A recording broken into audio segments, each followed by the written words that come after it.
Hello again, a new addition to the collection. I got this just today. This is the Case Gunstock Jack in Curly Maple. Now this is a lovely little knife. I've had my eye on this for a wee while. I've been sort of looking at here and there on knives and tools, and I finally decided to get it the other day. So of course it arrived today.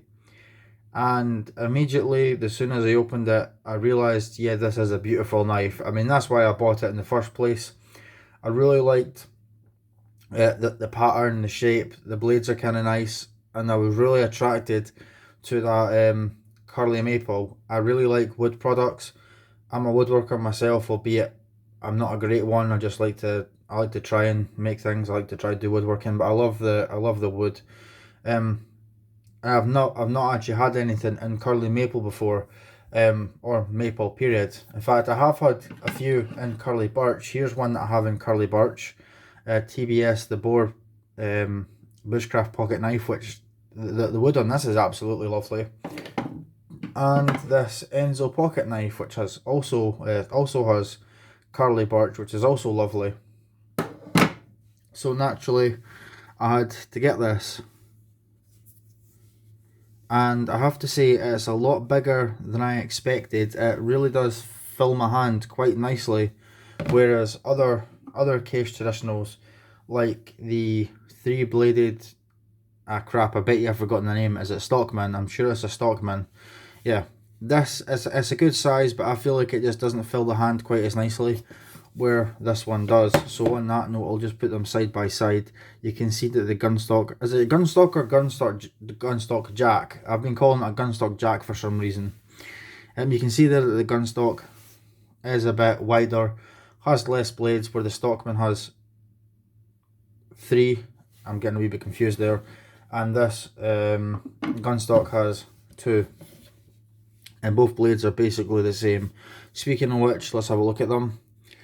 So we have the main blade, of course, which is a large spear point, if you like, which obviously isn't really that large anyway. It's less than 3 inches. We've got about 2.5 inches roughly on the cutting edge, and being non-locking, this is UK legal, so you can carry this at your own discretion as long as you're sensible. Don't take into pubs, that sort of thing, but other than that, you're fairly free to carry this in the UK, which is good. So at least we do have some rights left, I suppose. Yeah,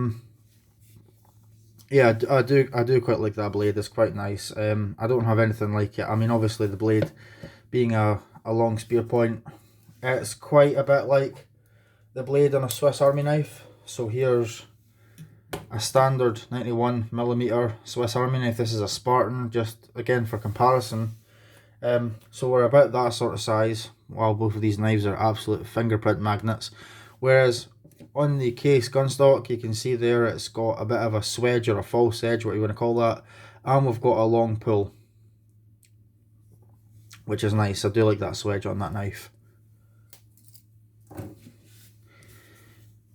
On the tang, we've got Case XX and a bunch of dots. I'm not really sure what those dots are for. Possibly to do with dating knife, I'm not sure.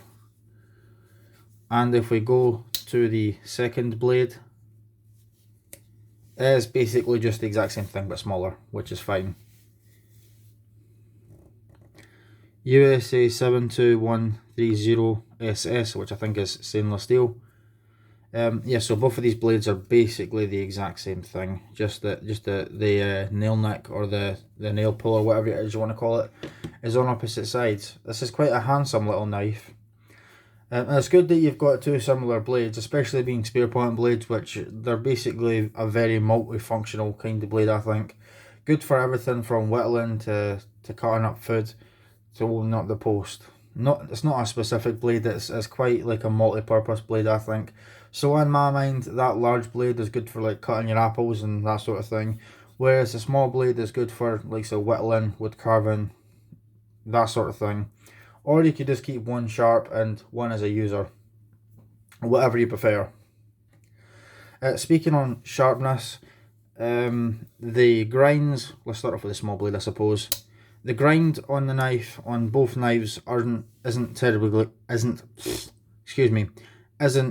great. You can see here the guy must have fallen half asleep. towards the back end of the knife there where the choil is. Whoever was on the grinder, yeah, it's not quite acceptable. Look, it's okay. I would have preferred if that was a bit more even. See, on this side it's not too bad. Here, yeah, I think he fell half asleep. Not that I could do any better, of course, but then again, I'm not working for Case, so I don't really have to. And the common complaint for Case knives is it's quite rounded at the tip. It's not very pointy. Now, sharpness, is it sharp? It doesn't feel sharp, not at all. It feels rather dull. It is catching on my thumb a little bit, so it does have a little bit of a bite. Now, the strange thing is, it feels very dull, but it's actually reasonably sharp. At least the longer blade is. I found that it does shave arm hair a little bit, or a decent amount, I should say. But it doesn't feel sharp. It actually feels, to me, in my opinion, kind of dull. But I mean, it must be reasonably sharp if it's cutting hair, and we can see again there. We've got a little bit of a recurve there towards the back. Don't know if you can see that, but right about there, we do have a slight recurve, which I don't think was in the design. I think it was meant to be sort of straighter, much like a Swiss Army knife. Now, what does a knife like this cost? Well, I paid just under £90 from Knives and Tools, which of course from Knives and Tools it arrived quite quickly, which is good. One thing is, for some reason, they sent it to an address, or at least the delivery company sent it to the wrong address. They sent it to an address in the opposite town from mine. Just as well, the person who lived in there was so honest and phoned us up to go and get it. I don't think that's Knives and Tools' fault. Anyway, so some things that I personally like about it, I really love the Curly maple. It's gorgeous. I love the construction. The fact that it's a Case knife. I mean, they've been, from what I've heard, they've been making these knives in the same factory for over 100 years using 100-year-old machines, which I absolutely love that fact. The bolsters, I really like the nickel silver bolsters. I really like. It reminds me ever so slightly of the Buck 112. If you're familiar with this channel, you know how much I like that knife. Everything about it. Well, of course, that one has the double bolsters, which of course this knife does have, and I quite like it. Again, it fills the hand quite nicely. Being a traditional, it's really not aggressive, so you're not going to scare the sheeple. If you do decide to stop in the park and have your apple, or you're sitting under a tree doing some whittling, or you're in the office and you have to open a letter, you're probably not going to make everyone shit themselves. And by that I mean, today, something like this, another comparison, the Manly Wasp, even though the sizes don't differ too much, something like the bottom here would be considered far more aggressive than your granddad's knife up the top there, which is why I personally prefer the traditional style knives. But then again, I consider myself a sort of traditional kind of guy anyway.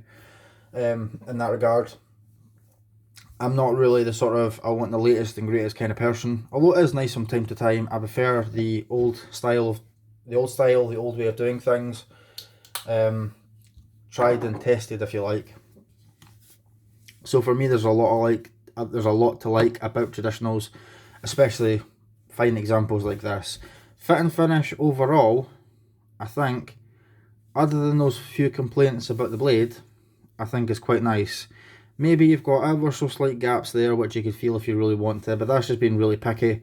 These are handmade to the best of my knowledge. It's not like they've got these mass produced on machines. It's actually people cutting them, or at least from the videos I've seen on YouTube of people who really know about Case knives. As far as I'm aware, that's how they're made, which is just fantastic in my opinion. It's better that way than being mass produced in some factory over in China. Brass liners, of course, steel back springs, of which there are 2. So each blade has its own spring. Blade pull, let's have a look. Now, one complaint, it didn't come oiled at all, actually, and I still need to oil it. It seems kind of stiff. I don't think that's got much to do with the spring in this case. It's just it needs oil. I think this will move a lot more freely once it's got some oil. In fact, I think you can actually see, can you? a bit of rub between the brass and the steel there. But again, I just need to give it some oil. So then, the pull. Well, it's not difficult. It's definitely not a nail breaker. It's not the easiest. Maybe about, I don't know, I'll just give that a 5. Other one, maybe a 6. Anyway, oh yeah, and I really do like that that logo there.